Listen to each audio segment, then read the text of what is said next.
खुलुमबाय।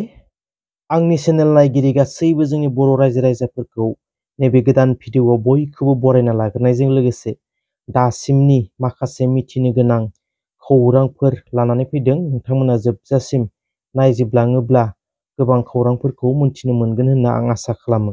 लोगोसे गिबियावनो खावलायखानाय जायोदि आंनि चेनेलाव जुदि सोरबाफोर गोदानै फैदोंब्ला अननानै चेनेलखौ साबस्क्राइब खालामनानै बेल आइकनखौबो अल थुनानै लागोन होननानै आं आसा खालामनाय जाबाय।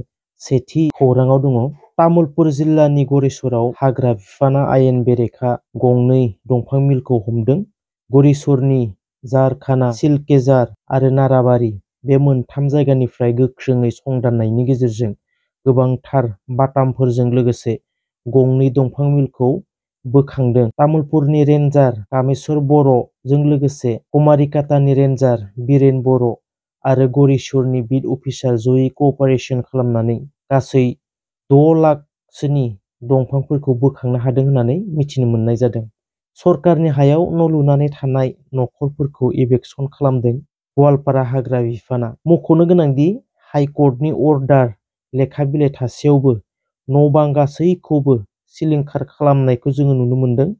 हाइकर्टनि अर्डार लेखाजों लोगोसे माखासे डकुमेन्टस दिन्थिनानै इभेकसनखौ होबथानो नाजादोंमोनब्लाबो मानियाखै गवालपारा हाग्रा बिफाना। गवालपारा हाग्रा बिफाना फोरमायनाय बायदिब्ला बिथांमोननो नटिसबो हरनाय जाखादोंमोन जाहाथे गाव गावनि मुवा बेसादफोरखौ नस्थ' जायाजासे साइड खालामना लानो थाखाय। इभेकसननि हेंथायै मैया मोनाबिलियाव बनजार लानानै सोमावसारनायखौबो जोङो नुनो मोननाय जादों। सनितपुरनि थेलामारायाव जानो गोनां दुलाराय बाथौ गौथुमनि 13थि 3 बोसोरारि जथुम्मायाव फैगोन भारतनि नखर मन्त्रि अमित शाह बिथांखौ फैगोन होननानै मिथिनो मोननाय जादों। लोगोसेनो आसामनि गाहाय मन्त्रि डक्टर हिमन्त बिश्व शर्मा लोगोसेनो बिटिआरनि सिएम प्रमद बर' बिथांमोनखौ फैगोन होननानै मिथिनो मोननाय जादों। जथुम्मानि थाखाय खामानि मावनायफोरा माबोरै जादों बेखौ नायगिदिंनो थांदोंमोन बिटिआरनि सिएम प्रमद बर'आ। जथुम्मायाव जागोन जायगायावनो जयै जिरायनानै साहा लोंदोंमोन। नाथाय नैबे नुनाय सावगारिखौ आलादायै नुनो मोनदों। 2 नं बनरगाव बिपिएफ ब्लक फेसबुक पेजआवहाय बे सावगारिखौ आलादायै नुनो मोनदों। बेनि सायाव गोख्रों रावजों सोंखारिदों दुलाराय बाथौ गौथुमनिफ्राय गणेश दैमारिया। थाबैनो बे पस्टखौ बोखारनानै निमाहा बिनांगौ होनना दाबि खालामदों बाथौ गौथुमा।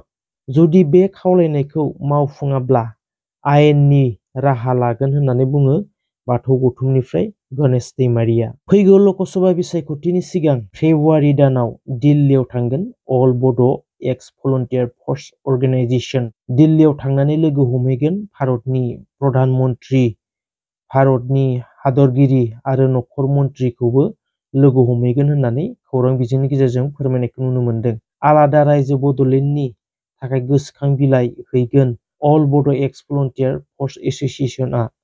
मख'नो गोनांदि अल बड' एक्स भलन्टियार अर्गेनाइजेसनखौ दानाय जादोंमोन 2022 मायथाइनि 10 सेप्तेम्बरआव।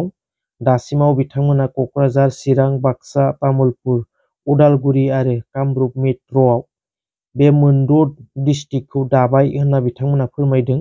लोगोसेनो थांखि दंबावो सदियासिम गोसारहोगोन। अल बड' एक्स भलन्टियार फर्स एस'सिएशनखौ जिउ जोबनायसिम जुजिलांगोन आलादा रायजो बड'लेण्डनि थाखाय होनना फोरमायदों अल बड' एक्स भलन्टियार फर्स एस'सिएशनआ।